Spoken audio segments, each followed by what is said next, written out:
Top in the morning to YouTube. Shay here, bringing you rune locations for chapters 7 and 8 in Dishonored. So, first off, chapter 7, the Boyle Estate. I actually really enjoyed this one because it gave it a different pace to the gameplay.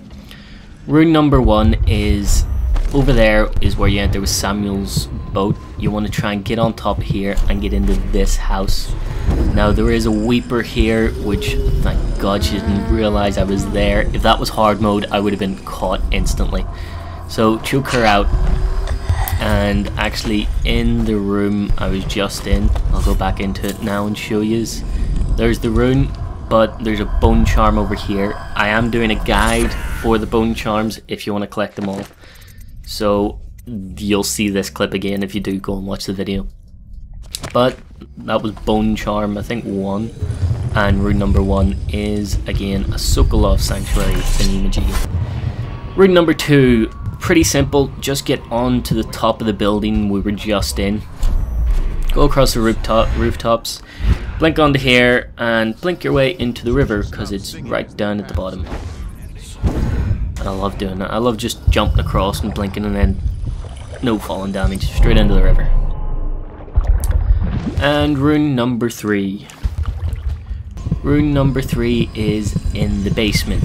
You'll need the door key. I have no clue where the door key is because I didn't really want to take my chances in this mission with being detected. So if you take possession of a rat and actually head upstairs as fast as you can before the possession kicks you out, there is a rat tunnel near the side of the room that will actually take you down into that room to be able to get the rune and open the door.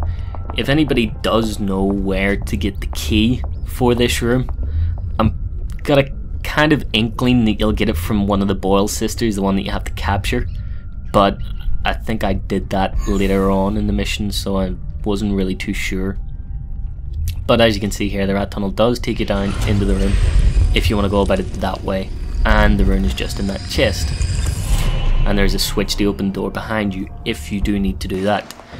Now, even though it says there's only 3 runes in that chapter, there are a couple more once you get back to the Hound's Pit pubs.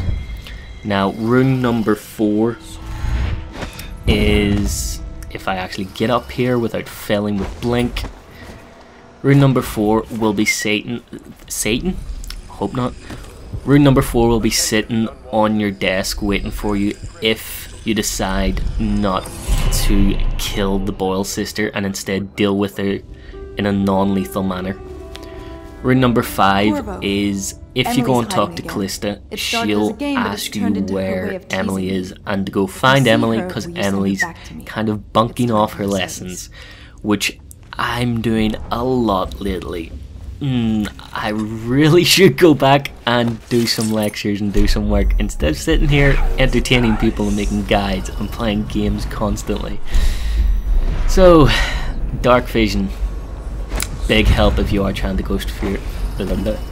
Can't talk today, don't know why. Dark vision is a big help if you're trying to ghost through the game, and it glitches out here because I didn't realise she was right below me. So let's just enjoy a good close-up view of some scenery while Emily kind of tries to talk to us through it. But Emily is behind her tower underneath, so that's where you want to go. Talk to Emily and you'll get the rune automatically. That is it for chapter 7. Like I said, there's only 3 official ones within the mission, but you do get 2 additional ones afterwards in the Hound's Pit pub. One of them if you're going for a non-lethal route. Ooh, there's 6. I forgot about this one. If you deal with Lord Pendleton's request and do the duel in the Boyle Estate yet again, whenever the duel happens, it won't take away your ghosting run, but if you do kill him with the pistol, it will take away your kill achievement. So the best way to deal with it is pick up the pistol, go to the duel area. As soon as the countdown starts and you have to turn around, use bend time and sleep dart him. That counts as you win in the duel. You're not detected, and also you don't kill him because he's just laying there unconscious. And the guy, Lord Shaw, has a really epic mask. So once you deal with that and get back to the Hound's Pit pub, you'll get a rune from Lord Pendleton, which is kind of creepy. I really do not like the guy. Rune number 8. I love this mission as well. It was just, there was so much security around and I got caught so many times.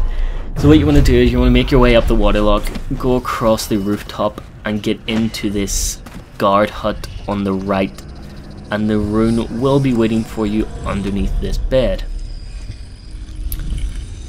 And I'm pretty sure there's only actually a couple of ways you can get into the castle, but rune number 2 is within the Lord Regent's chamber, and I knocked him out and I was so tempted to put a knife through his neck because he really annoyed me.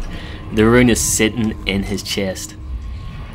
Rune number 3 is a bugger to get. You have to make your way to the rooftop from the castle, and it's in the Lord Regent's safe house, which will be a bugger if you're trying to ghost your way through, and especially if you have it on any difficulty higher than normal. So get into the safe house, make your way up to the table, and it'll be sitting there. Rune number 4 is in the torturer's chamber. It is a sanctuary thing, so kind of hard not to miss. Here you are. If you're going for the non-lethal ghosting run with the torturer thing, do not kill him, just put him to sleep, and as long as you put him to sleep, it won't actually tick the quest in your journal, but whenever you do complete the mission, it will come up as a special action as you've dealt with the torturer. So don't worry about that, and there's not really any achievements for completing every special action in the game. So those were all the runes in chapters 7 and 8. Hoped it helped. Hope you guys enjoyed, and I shall see you guys later.